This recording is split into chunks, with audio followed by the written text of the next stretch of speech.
passport application. Mama Asamoah give you a Globe TV sini. Ebraso say yesterday say adwuma de bra wo. Bibi kakra ntina o se twentwen na ase kakra. Afi na niam atoto na kwamu aye de dwuma de ne bra wo. Bebia wo hwe bia adwumre fa number na shase. Type your message, your WhatsApp voice note, and afi SMS na menken kama. 054527 6046 0545 276046 na yeni nkomo dwumre fa wadwenche fa dwuma de so bra na menken kani na mfama ye koi nsema hodo ho adwumre yesi nkomia se ye betoto adwene Ghana empanyimfo se etrente ya ye nya wo kikire so a etire no ho de ye bekoso anso kikire de aso awo adwumre nsema hodo a etwagu no ebre aso se be di nkomo obaka ya fi na wotwe ne kakra mfa se ko na wotwe mienu ni na Ghana mampene kufado de beto dwa se de baby adru no emse niema no kwa na sign de chi anase kwa na ekoso baby ade chinchin hwe no pa na yempe enti yeso niema hwegu a ohunu sesa anase ohunu hihye enti ebeko IMF na ne mpanyimfo edi nkomo na wahwe kwan pa obetimi afaso na ode aboaye na Ghana isikasem no ase Ghana na so biem ampa krata ba bonten be kenkan bi kire wo ye fidie so ye kase ebomu ene yesero se adwuma di ni manopa kinkan bi di kire wa busebusa ho nsem ene ade beten niema no e course no nyina akira mamfo enso busebusa nsem senti akoba ne sa no sen ene beko ene machi obeka ya ye wura hairo na Idris ba bonten be ka se ndisi amanyoko no ye mo ensem ma wonom especially minority in parliament sorry aden ya ose omatimi keka niema boani se de omutu Ghana fo asomo se ko ne sen ba ne sen ma ba ne twentwen ne nase ya ye begya tum ye gintum 5 months bes ne koye afi ansa na ye introduce e-levy abanya revenue so di efri e-levy mu na obetim da yedwuma dia wodo a also di ntie mo yense ma wonom Ghana 14 tis kokko de kire wono se da bi nsema mo kan de sebi ya gya tum awie nti safi na bekwa kwa wo a na akwense mbi eno so bes ne koye ampa aban no ensem obekae na no yete ha na no brada IMF be pay so se efie nra ko dai wone mpanyfo betena se a kasa na shase a eko na ehonsem guso a eba anwumre yi ye bedi ho nkomo ne yahwe babia ne mafa IMF bailouts se ye musa se we ebe di twato obekae a na Akufo Addo manyoko ba aban mu obekanse bi kire yense babia Ghana akodru no ene IMF John Dramani Mahama His Excellency na ban e de koye no amwayen ene di twato a ye beko IMF ayenko IMF biem ye gidi se both NDC and the MPP agitomo se ampa Ghana ye ko IMF biem de ne ye hunu nei IMF na MPP fo ye hu dede ka ho nsem to a ho nsem anei ye ko IMF e de nsem ahodo a ifiri ho a eba Ghana fo kasa bebre beti gusto toto adwene anwumre yi ho nsem ho a ye behani na de aka nipa dodo a waka bi e de afa IMF dwumadi ne ho se ebeboa anase emboa wono so a support sa ban no mfa yenko anase mo mfa yenko ho nsem ho anwumre yi ye bedini na ho nkomo ti ye busa se IMF bailout no will this be the last time Ghana seeks refuge in the IMF anase day ye behwe ho nsem ne nsem ahodo a egu ho betansa na no me pese me bo video be kire wo na wo hwe video yi ye ba enam se ye bre na tie yenti ne no be bo tentem ne nya kwan asore dwuma de ne so ma mentwa me ho emra video na me pese ye bo no na ye hwe video no ye ba nsem no ye be di ho nkomo. We will not go to the IMF today, we will not go to IMF tomorrow, and we are not going as long as the NPP remains in power.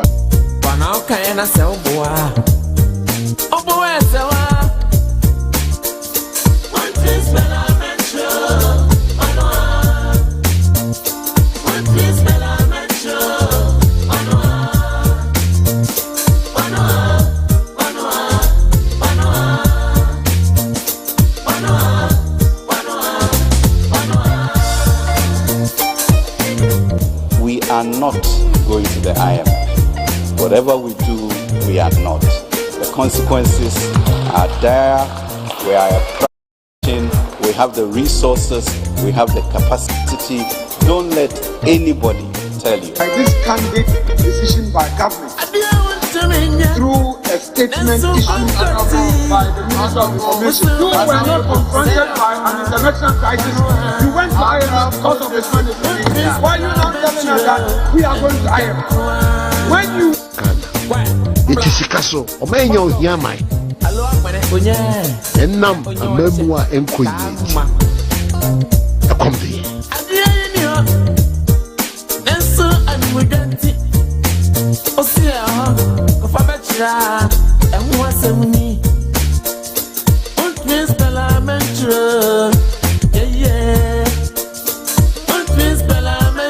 Yay.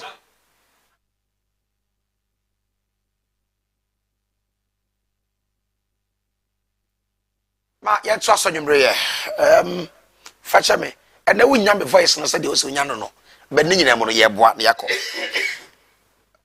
mo vanche that was just by the way mo vanche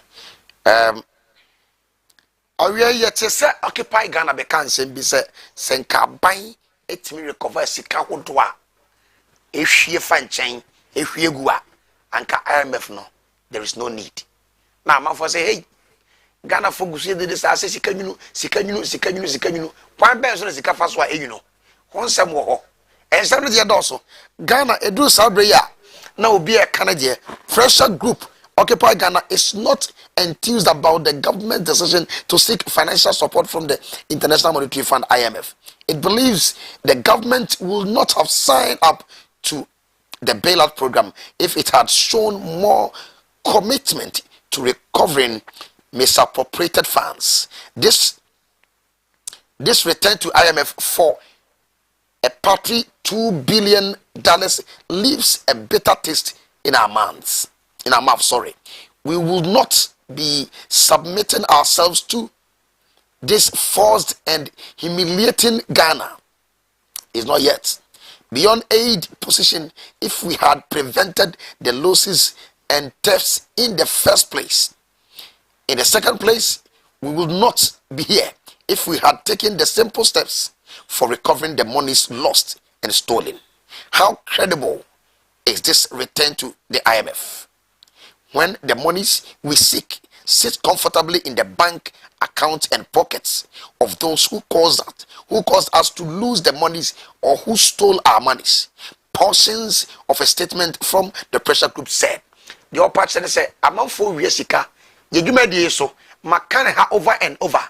Say even Ghana Revenue Authority, sika ekodi omohono. Sika was ekodi omohono. Se sika ne box baako say ya, yeche mienu. Na fa kodu omoho. De okoji sika de abrema na wiafa. Sure. Wana eji sika ne ya contract wonom ewia bi. Ebetuma ba say even officials ni bi krampo e fa kwan hodo so wieska. We've been talking about this loopholes ahodo ankofo create ghost names nya de ade ye hwe last time back ya na meka tobu ahodo a ewo Ghana na ye nka ye kire se aban no hwe se obey na automated automation ne boa e ba krono no e ba krompa e sote ni nyina ho nsem aba besi ne enam so aman no sika o se nya no ye nsanka nei ye ne ye nie aban de ye ko IMF ye pew ho e de ye kodru anwumre yi. It's all about the IMF. What is your expectation? Negotiation are buying any IMF paying for kono. Who said in free mumra? Who said about saying, Yamina Hombre, Yeni home and come on. And Samahodoa, or how was a canina no? Yeni a home come on. I am paying for a boame, Ama Yedi Jumano. Marikai Akacho say, Yura Ahmed Idrisu Bello, a Bono East. Regional communication team member. Akwaba. Say be able call here. Yeah, me Adam T. Good. And a Yura Frank Brackon A NDC communication team member. Touchman Sounds. Boko. You share that. I think so. Share that. I find between room. Yeah. So you find that. Yeah, you can imagine. If you look at our faces, you can simply tell. I'm a handsome man. Sure. Yes, I'm a very handsome man. Maybe a belly handsome zero. Sagole.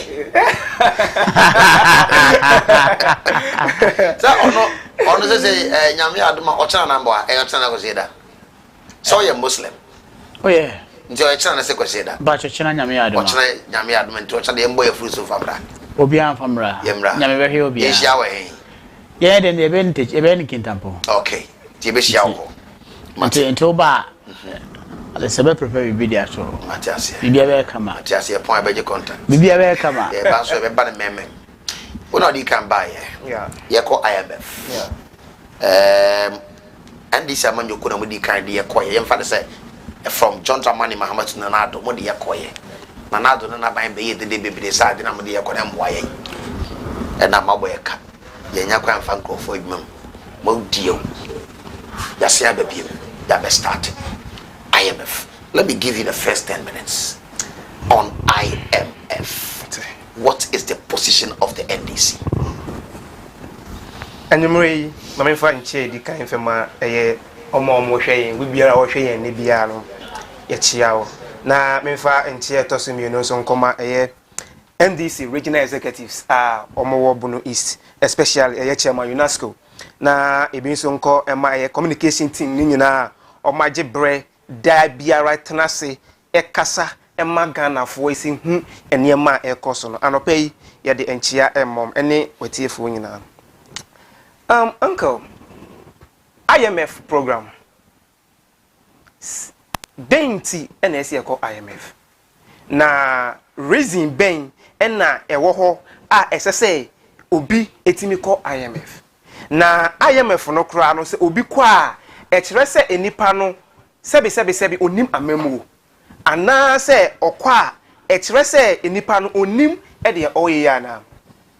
O hwe IMF NDC call somewhere 2015 na ohwe ensem yenuanom MPP for ekaye ejina radio stations ahoro so etina TV ahoro so eka kire ye say omo de IMF agi IMF de omo nkobida Ken Oforiata finance minister Ghana 40 years ye say IMF omo nkobi vice president ekaye IMF omunkobi deputy finance minister honorable John Kuma ejina parliament Ghana for nyina ate say base IMF omunkobi communication officers at various regions ejina TV so edidi atem ekeka niema nte so omoka nyina atre say IMF die omunkobi na be say enaka kra bi yeda na say ya sorry ya Asamoah yetia ni say NPP aban Dr. Alhaji Baumia and the head of economic management team no the Ghana call IMF.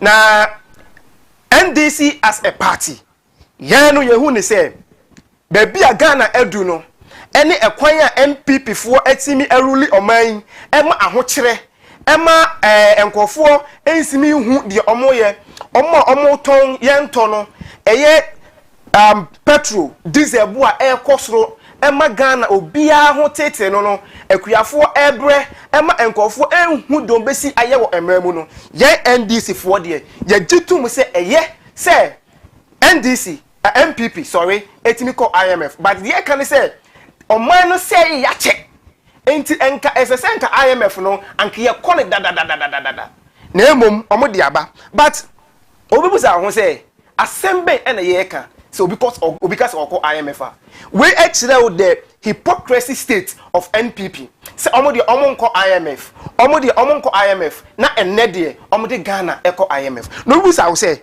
IMF na ye eko no yakobi da na se ye nko obi da Ghana we any emra etoso 17 it means 16 times Ghana yako IMF na 16 times a Ghana yako IMF ni nyina no from 1999 ebesi 2015 sika Ghana enye free IMF wono 1.96 billion Ghana cedis from 1999 ebesi 2015 sika Ghana for enya free IMF 16 times 1.96 billion Ghana cedis sorry $1.96 billion. And this sika yenya e free IMF. Na ohwe sika MPP for enya within 2020 in the area of COVID-19 sika omunya ye nko ano was $2.4 billion. And ohwe from 2015 e basic 2015 sika IMF for edema Ghana for on 16 times na yako IMF no yenya $1.96 billion. And so in only 2020 during COVID-19 Ghana for enya $2.4 billion from MWA yen first support to COVID-19. And so say sika nyina wa yenfa obi bebu sa say sika bebre ba Ghana enya no efi hefa okoka yesi eye COVID-19 ti na Ghana say yen hu de sisi ye okoka yes eye Russian Ukraine war na ama Ghana yen timi embuya maye ni ebu say ye ho say even before COVID in the area of 2019 revenue Ghana yenya ye no na ye 43 billion Ghana cedis. In 2020 ye jampu ye and they call 45.3 billion Ghana. It means even time when yenya COVID no in the year 2020 no Ghana ye generated revenue and that's a revenue generate for J and Sakaya no yenya 45.3 billion. And at your frontier who said 2019 revenue yenya ye no and 2020 revenue yenya even 2029 near COVID no yenya revenue essen 2019 enti sa issue sa ensem ya yanom e de kokoshe COVID-19 say COVID-19 ti na Ghana amyako IMF no e wa hefa and in a hefa and am hefa. What did we do wrong as a country say esiyako IMF? It means say Ghana as a country no ya nya nyema bi ye because ma menche wa de bi ya were nearby country and say BBC affect a neighboring country.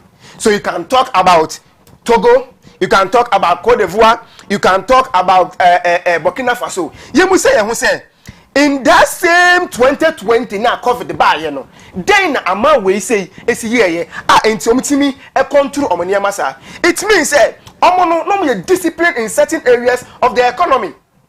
It means say obi anfu esika no ankwankodi. It means they were able to control corruption. Yensha there physical deficit in the country in 2020 because nyentia mani abrea me metiefu ehu ensem ekọ ne say okoka bibia for man a yesi eye COVID-19 obi ni na yire kura nya ntokwa wo fi a yesi eye COVID-19 people for say COVID-19 o nanti akwa no antimi ankokora MPP for say eye COVID-19 o mai mu yeden Ghana for bre omo tete petrol kosoro obi a auto ntimi nto eniema kosoro high standard of living, high cost of living, and Kofi who the omonye okoka yes hey COVID-19. It's COVID-19 no Ghana for nko na COVID-19 mo ana. Yensha there physical deficit of countries around yen. Enti enema countries makoma ko be 4. Ni yen hu omo physical deficit in 2020. COVID ba ye na yen nyina ye bre no. COVID ba ya na yen nyina ye su no. Sa country we yen show mo physical deficit. Ye ka say physical deficit so be wo efia entiase na say ntechire mu an say the difference between revenue sika ubenya and revenue and expenses. It means say sika na wan kasa no accrue within a specific year no wo spending money broso na wo spending money broso ahe na bedai. In 2020 COVID nebi si Burkina Faso. In 2020 COVID nebi si Togo. In 2020 COVID nebi si Cote d'Ivoire. In 2020 ebisi Nigeria. Ocean countries amegboya Burkina Faso omo physical deficit 5.1%. Oko Togo 6.1%. Ocean Cote d'Ivoire 5.9%.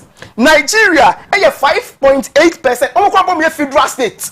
Oba Ghana your physical deficit and 16.0%. Sikane wa hefa. Ebiafa baby. Okay. Ya no e de bia yo aye de so meden omode ye. Enti na be say tiefo ati nyina ne say IMF na Ghana ye kono ene no as a result of mismanagement of the economy by Nana Dankwa Akufo-Addo, the president of Ghana. Any a vice president who is the head of the economic management team, Alhaji Bawumia. But I'll say you may send a message from 0545276046. Mekani nama Ghana tie. Yeah, you go so ma men come other side na fe. Mene Mira Ahmed Idris Bello. You didn't come. Ahmed. Mame. You go IMF. Mame na wasena menchia watiefo ene ahwefo so nyina sabre memfa nchia soronko ema ye party empenyimfo a free national pem the region ene constituency ne polling stations ne enso nyina titre regional chairman IB ene na pamfo me boss regional organizer Musa Suleimana ena Liman Seidu assistant secretary in fact me regional women's organizer Sophia Afria Danso on also Nanchia Sronkoni IMF Minia ya ka say IMF a me hu ni say financial institution amaya ahodo be 190 edon sakui na IMF omo objective ni say obia na country bia oye member to the IMF no omo be hwe say omo betimi aye no sika totoye mma no ho aheha no abra ahonkyere aba saman ni mo na yembiza ho say bra ye ko IMF ehu hia ana ehu hia at the time ana menue ka say time omo ko IMF na Ghana for ka no yes probably that was the only option available to them, but to many Ghanaians out there omuhuni say IMF was not the option. Probably we could have raised an internal generated fund and I say an internal fund be instead of going to the IMF. Many Ghanaians has chastised it, but omantie na niye Kenya still among person and say over this current situation any quarter to 2015 now there are so many differences. So the current state IMF, I am relating this current situation to 1983 Ghana call IMF. Ghana started call IMF from 1966 so ebe permanent 1983 ana come see the whole Africa in for West Africa United Ghana no Ghana join call IMF a community at that time Ghana now your inflation rate was 142%. You call IMF at that time we were able to move from 142% of the inflation beating it down to 10%. Going to IMF wasn't a problem, but the condition IMF they be and only the problem. Momoko IMF no. IMF mamo 3 conditions. 2015. Almost say one, mon cut him wage bills. And then they say adwumayefo akatua mu no ntimi ntum. 3. Second, crude oil. Mamu nya the mamu subsidize more government should not take a subsidy. And then the man moko fa the 1% petroleum levy, at the buy, because you don't want to subsidize it, so you want to impose that on the Ghanaians to pay. 3. Government, I am a sanka chiremo say, government pay really low, too much, over bloated, so you need to reduce that. This were the conditions are not Ghanaian for, including MPP. Ne kachiremo say, sika mo kwaji ye die enye, because ogwa kwaji sika na busi ndi babe so mine. Na ya mouse won't mean find you my 4. 2. Crude oil se petrol bo ekosra won't mean and subsidies won't mean subsidize. 3. Won't mean tum adwuma for ketwemo eno na kofa the 3 months allowance na mo tua when obi aye adwuma for 1 year no e de buy. But this situation is entirely different. Look at the number of countries omo call IMF. I understand.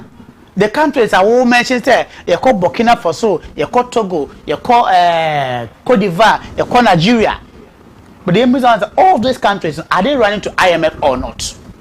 These countries are all boy. So, our physical deficit, Papa Ghana, are they running to IMF or not? Now come to look at the COVID management. Never compare Nigeria.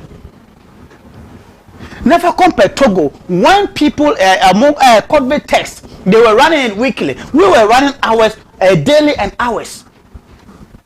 And the resources that you put into our situation and our system to manage the COVID was not the same resources they put into their system. Not at the time, Burkina Faso, they were transporting their blood samples to Ghana here for tests.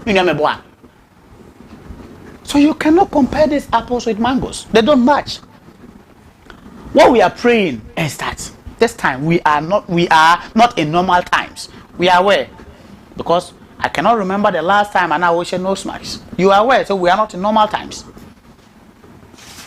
So if the only IMF are not Ghana a member, they per se because Timia Gibisia, every one of the money here. I am not sure. So somebody should sit somewhere and can say it is mismanagement. At the time when you call IMF, tell me the crisis that hit Ghana. Catch me. Time I call IMF, crisis are hitting Ghana to the extent that you cannot manage the economy, but you have to run to the IMF for a bailout. Now it was what? Even if we are lying, then putting everything on COVID. I mean, is it not true? Say COVID, a buy, a Ghana for, a businessman, a bino. A banning your unnecessary expenditure we didn't budget for. Is it not true? Is it not true that the Ukraine Russia war now a buy, it has affected global economy? If it is not true, tell me it's not true. There we know the impact of conflict on the neighboring countries. When it comes to even the international market, we know the impact of COVID, war and conflict on those things. Products are not yet every Ukraine, Russia, it escalated. Today you sit here, then now in Nigeria. Go to Nigeria and see the cost of living in Nigeria. People are crying, wailing on the streets. Do you know the number of Nigerians because they want to seek for greener pasture? If you are walking on that street, you see a lot of Nigerians there. Why? Have you taken the time to bother yourself and ask yourself that is the economy of Nigeria so better than Ghana? What choice is there when you tell them to go to Nigeria and work? You might not go. But take the route and see the many of Nigerians that are working here. Take the route and see the many of what's the name? Ivorians, Togolese, Burkinabés. Our economy is not the best. But why you the cost of living at to Ghana far better. We are telling you that Senkamona Mua by Mua and a COVID buyer. I am telling you the situation here would have been far worse than 1983 coming buyer. We couldn't have even boiled water and drink. We saw what you managed the economy from 2012 to 2016. I am still repeating it to you. What was the crisis? The national pandemic hitting Ghana at that time when you ran to the IMF. I am not saying running to IMF is bad. Kufo call IMF or call joining HIPIC.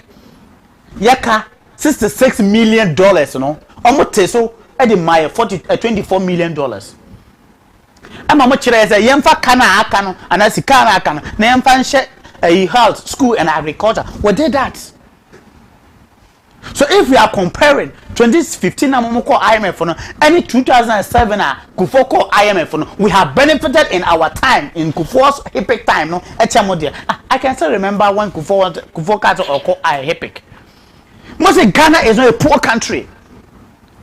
It is so bad for a president. So Jina no one can say Ghana a poor. You lambasted President Kufo.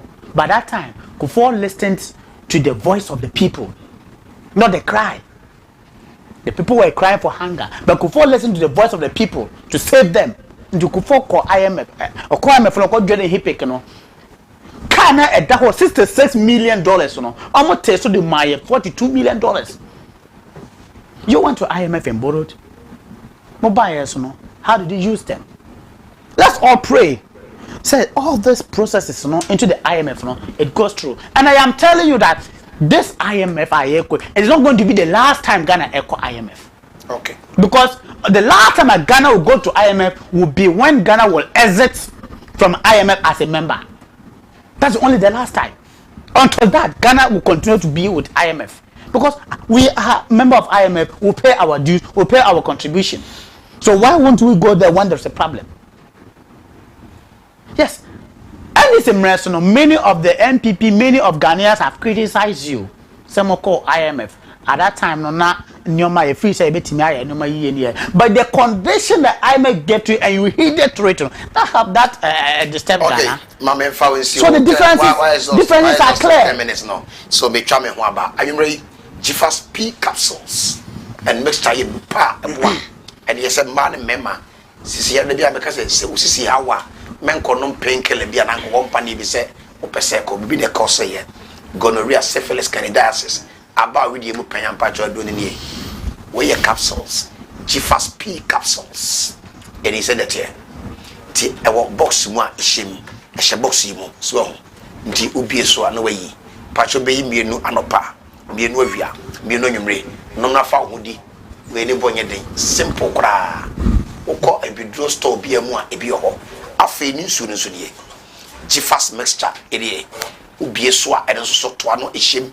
Cap be can se cap na nka ho a disposable cap ketwa na egum no wo so ne sa de hwie no no ba ko anopa awia anwure wa fa wadi no Jifas P capsules and mixture na be than 6 them hwe ye koi ba bi to bido bi ho pebito se si ya wo no yere nto bi no mo no mo a ma mo nhiem nya abotre mo no mo nto ba bi nsan nan wie no mo mo hye go say yes sam tikro na mi shira my mo simanum IMF and this for say baby a eniema ekona no press conference o me ya to force nkai pressure ye be kom no ya be kuresa yanko IMF 5 minutes to serebo minia baby a Ghana ababedu no atete asai enti ne yakọ IMF no na ene minia intimate na ha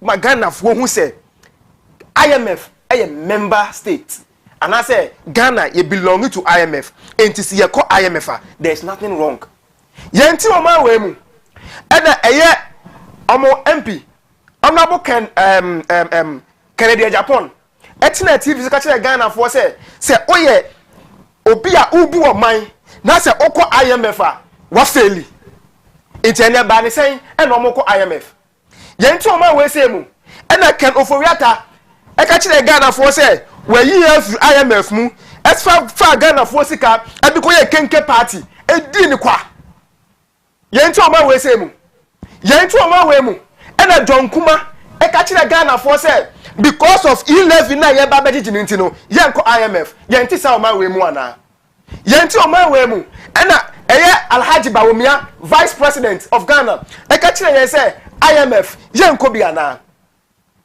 yemu say oman na omo beye no omo so no IMF omo anko bi ana uti oman yi mu na say president etimi to kwan £15,000 per hour of spending in luxury car ebedenti na yenko IMF uti oman we say mu na say COVID-19 sika I say ye dibu oman no obi tina baby ka say NPP vice chairman one the northern region etna maybe catching us or no onya 100,000 Ghana cedis obinya 50,000 obinya 30,000 me ni o TMC we nya bi ento hu se de obesi aka no se sika we se nkia boaboa no a little drops of water and ke be ko IMF ana yeti o ma we se mu president etu kwan a ye to petrol edigu ka mu edini na konyo obetena so keke edi sika anim e maka ne ko se nke se sika we se no ye boaboa no a and ke be ko IMF ana it would me who said a true mismanagement of the economy.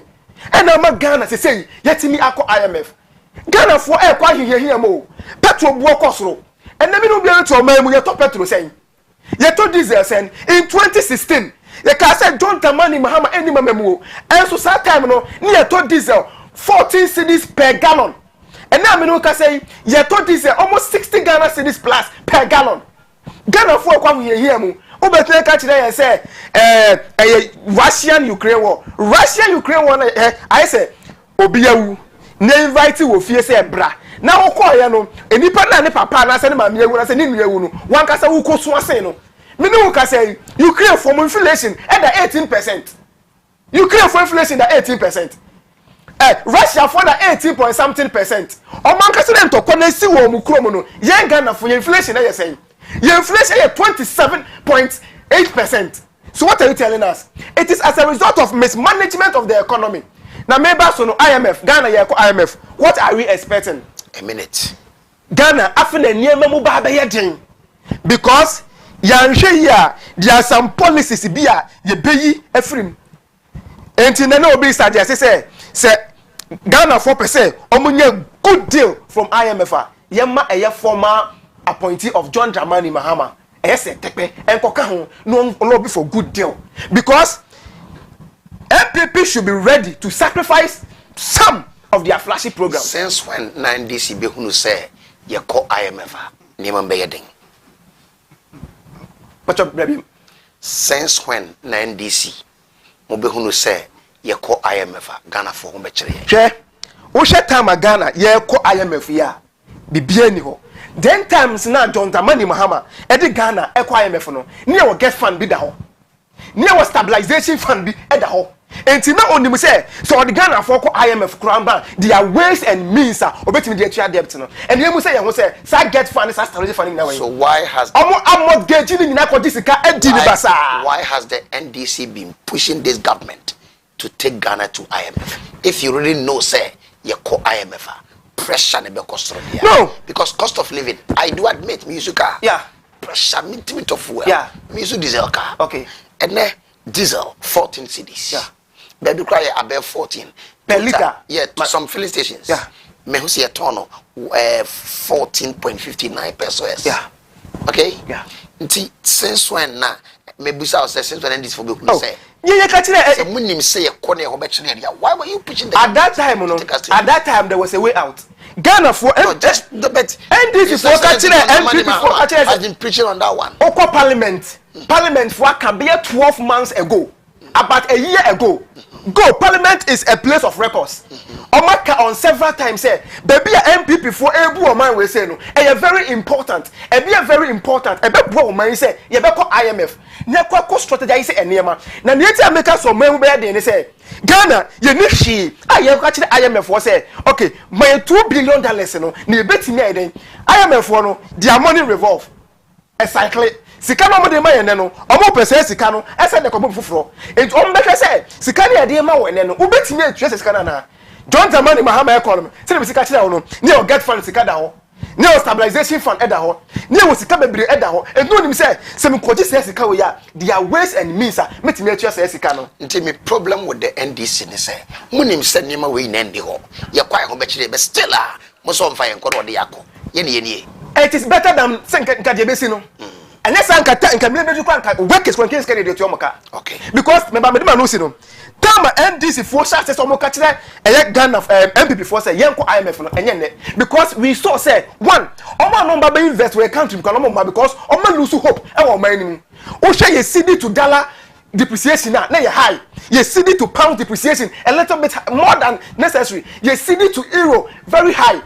Investment omo invest no omo ni tidie e wo ma we say mu enti NDC ka kire ama we say masa baby a mu ruli o ma we dia ko no mo me anko IMF say de be ye ene misiko no asembe na Kofi ka kire en o se Ghana enko IMF na omo hia e-levy na se ye gi e-levy dia ye anko IMF ene mafa dream mafa kwa bi so a pass e-levy enso ye da so ene nam IMF me da se ya go say oh otemam na unya leader e wasa odwene man no ho na ahonkyere ba man no wakwakoboa na manfo na wakakere mo say me bom aba so say you were able to frustrate government say nka e-levy na government person oje 600 million no otuma 60 million per when the whole minority leader of parliament Haruna Idrisu etimi ko share NDC caucus ebo mo aba so sia then you can understand the kind of country and leaders we have in this country.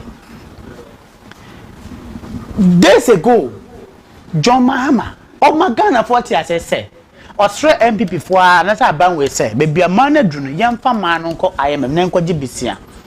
Today, ye call IMF, the same John Mama and NDC, Baby Diatem. You gave us a solution. Say, you call IMF, you call IMF, you must say a Baba Baby. That was the question of Ubizana and Odin 2015, no? Isn't this a current question? Minya questioner Minya Aking say ye call IMF 2015 and ye call IMF 2018 and I say 2022 no bompire I say o manu mo baba be yedene. It's a fact. And I am telling you sir, it's a fact. Say NDC and one man mu a nka Ghana I say 1983 a comrades on any part in Sukrana or Benya Bianom na Edene. Because you couldn't even manage this country in 2015 when there were no crisis. And I'm person what I say. That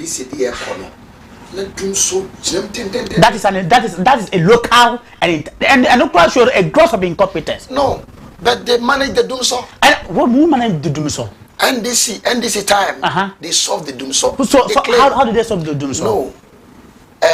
Or the first saying car power by. And you thought that solved the doom so? No, you thought that solved the doom so. Let me tell you. What they buy? Let me tell you. Look at the car power. We told you car power and a gas and a consumer. According to Nigeria for $2 billion.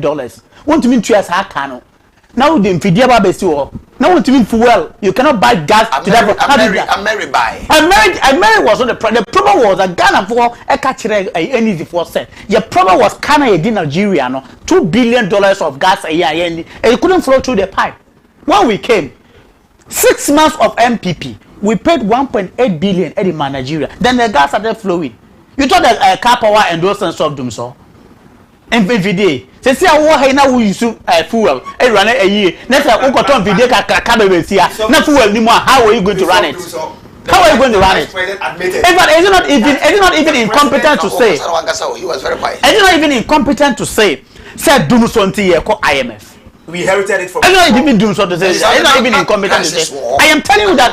I am telling you, it's not even incompetent to say that do something here called IMF. We inherited from your past administration. Meaning, it's even incompetent to say do something here called IMF, and you are comparing Dumso to COVID-19 and Ukrainian war. You are comparing Dumso to that one.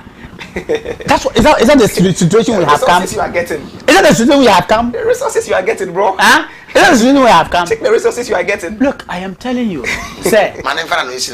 This delegation, Omu LED IMF, Ghana to IMF, yeah, friend BAILOUT.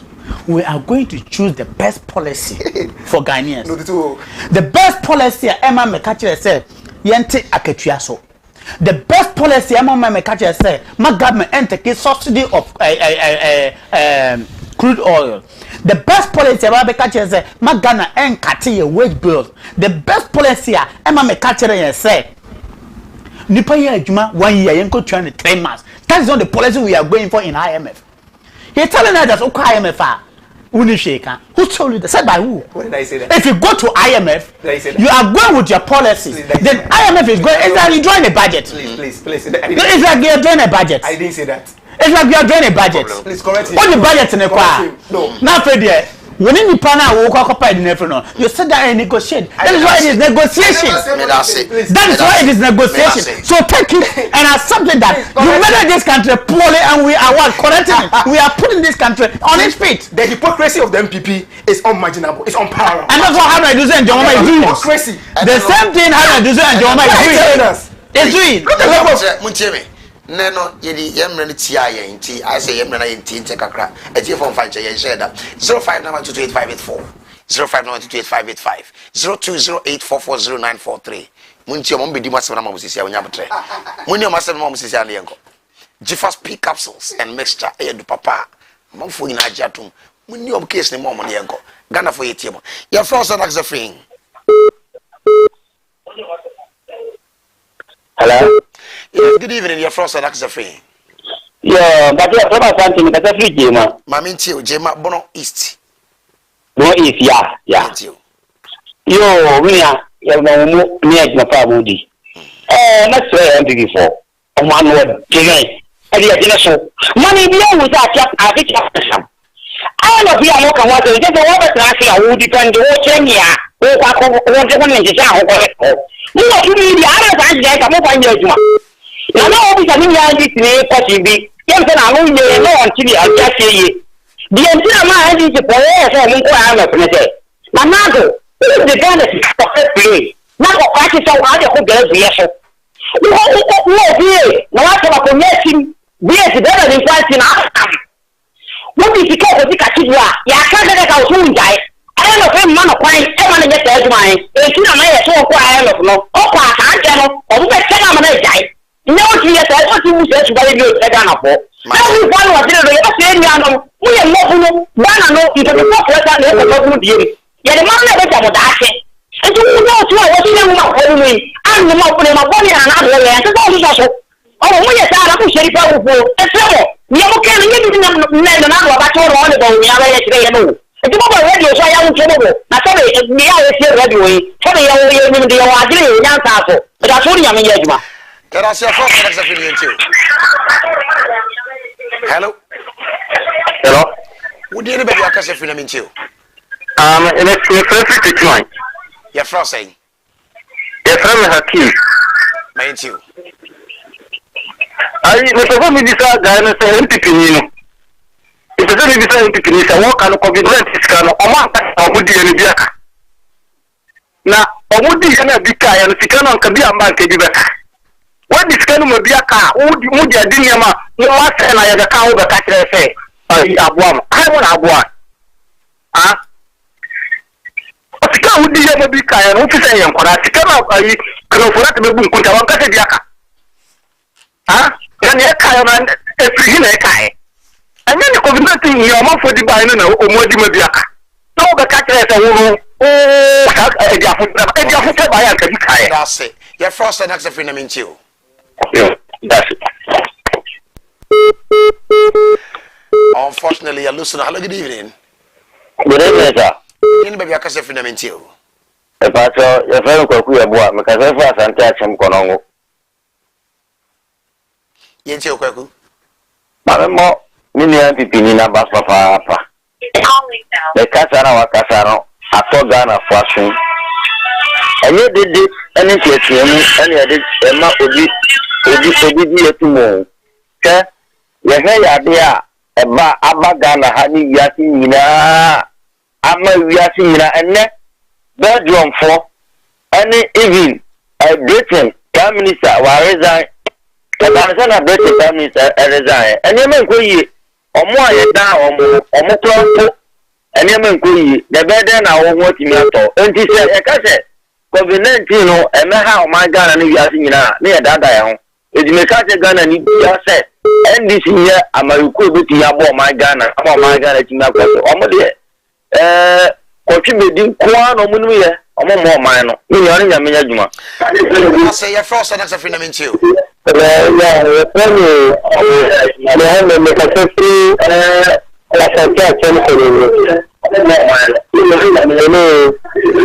low TV, no net your phone and mammy, why I'm slow.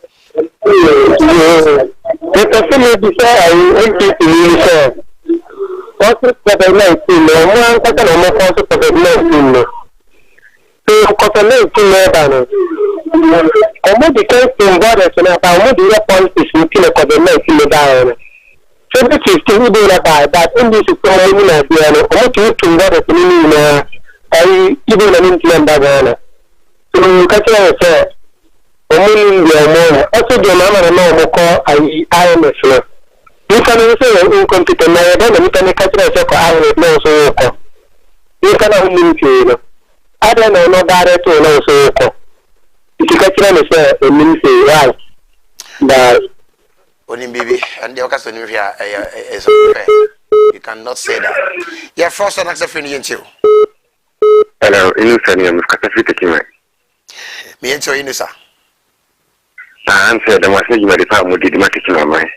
I'm said the motive are more entity in the current percent because 2014, 2015, not to call Libya and Ntoka Libya sector Jana no any you can then in sector cafe. 2014 2015 Boko Haram for the bomb koto West African gas pipeline e Nigeria ama ya ho kiri yen if I just start no be am your mama fan dia o but COVID-19 ban ye magaris ka tempe nti se mo yin first come mo nti am hwe am fan hwe man no na ende ka COVID tax na 17 mu man nam ka say why are they to your mama mean tiase but you can more in sector the man and take the leader the man then you can your man then for the man o my say but leader no my oye no my no be brave bu chap na gada me no be brave ono ka to ko sien your mama fa no nyingi na kwa na me boa na na mo de bibi na mo de bibi ko nyingi na so yo you be saying to me hello hello your first you Ose. John, make a situation for you. The person when you end the minute, and the son and the was a woman there, broke out of one two. My man can say, be for because if you come.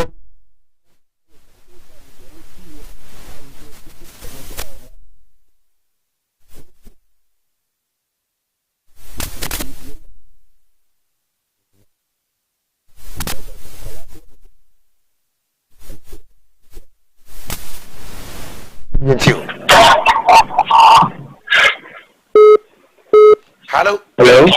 Your first Hello. Papa Choya Femi, Ordinary one and Netty Duma from Cassetta and Timampon. Mind you. Yo, Medati. Any Ejuma Pamubo. Mepamocho, NPP in Mebona Basso, a war, Ninsemwa, or the Ababati and Moon, why are the fan, I mean, in Shano. Now, Kakame Pete Meka and say, a year, Minia NDC, you know. Yes, yes, propaganda near not dorsonado. Because this time no Ghana follow the brain aku school in Myanmar Ecoso in system so. So we can send you on Mayana or more into Chaso Kakramaye. A year and someone mini air can say Russia and Toko and COVID. You Ecoso and Ghana Hankwan or call outside the country, baby to say UK, any decade, almost the same thing, also. So, Bia, can what you say, a cat a BBC air cost or Ghana Hanmoa. Now, and yet say beer, a year, Boakayana, say we say Biana, Amano, Abata, and tell me to come on some Sokakra. Now, my young species, the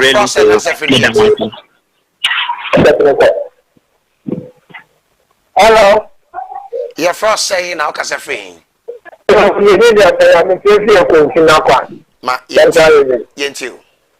Yo, but when you look at the MPP, you know, I'm not going to be business. Why is it that we have to always do? Yo, Papa, you end it in the same. Mamma, who was this customer? That's happening. But if you don't know the Mamma, I hit no more what they can do. I hit and I got Mamma, there's no more they can do. Mama does you have to buy it, no problem from them. It's not that simple. Yeah.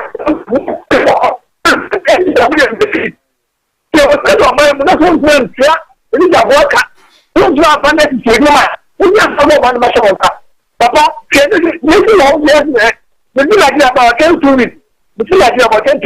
and then I did a picture with the in Nigeria when you got it. I can't make a better about my hotel. They had the land about $10,500. Let me say, the like they're watching through it. You want to know about that idea. That's why I Papa for the photo of the day. Like a business. Almost that I think Panama, you have to do about the stop. What the thing we have people. Otherwise, we are only people. No good man. No, almost the your first you. Hello. Hello, good evening. Yes, good evening. Your first and next I want to meet you. I only compose on a casa free to mine. Mind you. Yo me da mambo abaso ne ajuma pa mobo. Maminchia MPP ni na oto no sebi wakata pa me mano ba kasala so. Na minchia regional communication officer ye obroni ni micha no na nto hene. De me kan se NDC fo omunje ntum se omo IMF amukoyi. Untimi enfront to we hu because omotam no omo agitu mu se omo bi na mpa no ama kadompe no omo carrot eno mu ye omo so Ghana ekobo no fayiase na obi anye de empomo but this time ye hwe crisis ato yiase COVID-19 eba be diwiase ni ama bia de aka Ghana COVID-19 chomo yase ye nkomu hana yana Russia ni Ukraine to kwasa de aba ama wiase afọ na nyina ma be bre eko IMF iti Ghana yakwa enchia anase ebu inoba Africa country your first one next after you.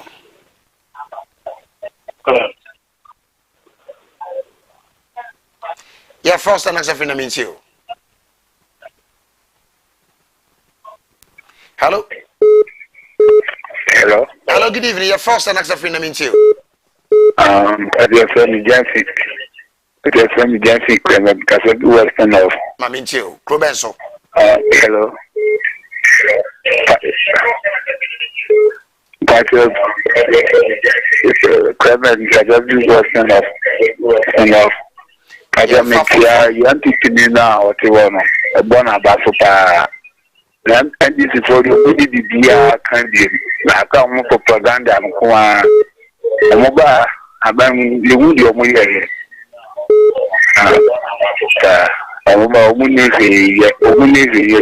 Propaganda. Yeah, that's it. Your first hello, good evening. Evening.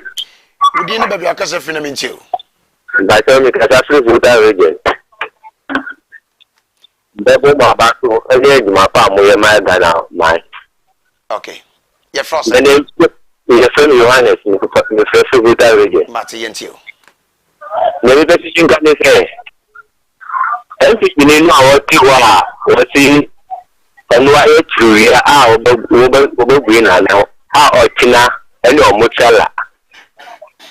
I know about China, what that Ghana for say. COVID. Any Ukraine Russia war. Yama amu pay for no really so amuka say I am a thing so we Ghana new president who call Ghana who call IMF we border for so that Ukraine Russia war any COVID in one. Yeah, that's it.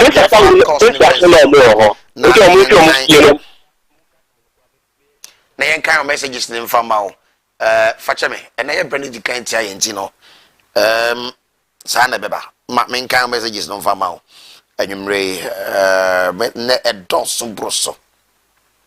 Where's a place I want all Ghanaians to know that MPP are the most cheaters ever in Ghana. Nanado said he came for the poor, but now we can't buy petrol. Teachers are on strike. Now we can't buy anything. They have spoiled Ghana, so they should keep quiet. Where say my name is one for my name is let them say. Okay. From Tobodom, this MPP, what they know is talking. You hear that say. Where's Nana? I'm very disappointed in you and your vice. I'm a taxi driver from Tobodom, Diamba. Hi, this is Ebenezer Menu, also known as Sociable Inside Brickum. Bremai Kumase. Very interesting program. I am NPP fan, but the NDC guy is keeping sense, and everything he said is a fact and true, because NPP has disappointed us all. I have regretted and ashamed for voting NPP, incompetent government ever. I will never vote all in 2024. Yeah, that's it. So do you buy it? Ways to say hi, good evening. You guys are doing the great job. What we should know is 97.5% of NPP guys are hypocrites. They should go back to 2016 and learn something from their messages. We say the NPP man need to understand that the NDC IMF helped them to run the economy from 2015, 2025 to 2020, 2018. 2015 to 2018. and extended to 2019 because of propaganda. They don't want to get help. Now the MPP eat from their wares. We say, my name is Francis Ajay. NDC is not serious because they cannot deceive us. They have forgotten 2016. They have forgotten 2014 and 2015 and also 2016. We're not fools. Yeah, that's it. Good evening, Mr. Host. MPP is a disgrace party in the world, and so listening to MPP man in your studio can lie more than Baumia. Hands down from Boko. If John Mahama is a president now, I think this country would have been sold already. NDC should stop putting dust into the eyes. Eric Setre, Sefi, Patakro. Please, I'm Ike from Kumasi. Please, what led Ghana to go in? Ghana going to IMF under ex-president Mahama. Maybe he wanted to ask this question. Those countries around Ghana were affected by COVID-19. Good evening, Globe TV. I'm Johnson from Western North, inside Sefi Bibiani. Mr. Man, tell the MPP party that they are putting the country into fire. Well, say good evening, Reverend. Please help me ask my brother who explained IMF this question. Does a country join IMF and later get help, or a country goes to IMF when the economy is not good? Because he explained IMF to be an organization when joined, then later help if you have economic challenges. Yeah, that's it. Messages need doso. Kasa mekani na pa benetia me edoso sa. Mwancha mwati. Mwancha me pa. Last one, or say it is a Kufado and his MPP who asked IMF to scrap free SHS, NAPCO, etc. due to unable to do them all. David Pando, voter region, you that's it. Saudo de Abano, and you may better the cat tear that 30 seconds won't give me in Kerino. And then the Brennet tear that 30 seconds, young. Say Bernasso. Time I catch MPP for say on my moon atitia pansam. Yesi kasem say investors lose credence. Your credit on interest go high no and yen na ye kai ni na no person beko. Dey na no person beko because no me say e koyon first one we sika through cathedral no omunya. Dey to so mienu no me say na dan ko Akufuado president ye man kwan e mo ne say wa broni entimi nkontwade wo wie emu yeso. Dey to so miensa no mu say sika no mu wia no se ko IMF IMF e mo kwan me da say ye ntu yesre wole enko na ne meka kire Ghana fo nyina na say MPP de mo si akoma no a ye dwene ma no ho nti ye ba be som Ghana na di Ghana akobọ sha asase no so me man is for say nye de ni we am ye me mo win 2024 elections so they should learn how to collect pink sheets. They should learn how to teach their pulling agents. Now 2024, you go jina ho Ghana for kwako way year 2024 against the 2016. Nyombe jama Ghana for and ye ma Ghana for na Ghana for be so to abana maye. Bani nyina no happy Eid Mubarak to all Muslims. I'm great. Emma Immanuel Koshi. In fact, ne bibinti went me amanyame next week. Or the young quantity na behono. Jeffers pick capsules and mixture. Me feeling pokora, me feel no. Unya ata what I did there. Mama nyama.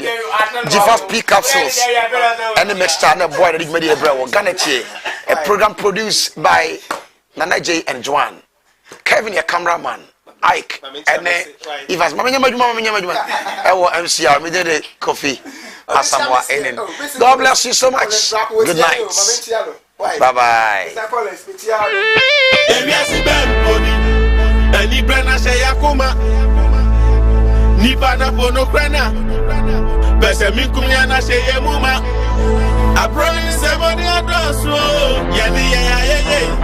I am. Yes, I am.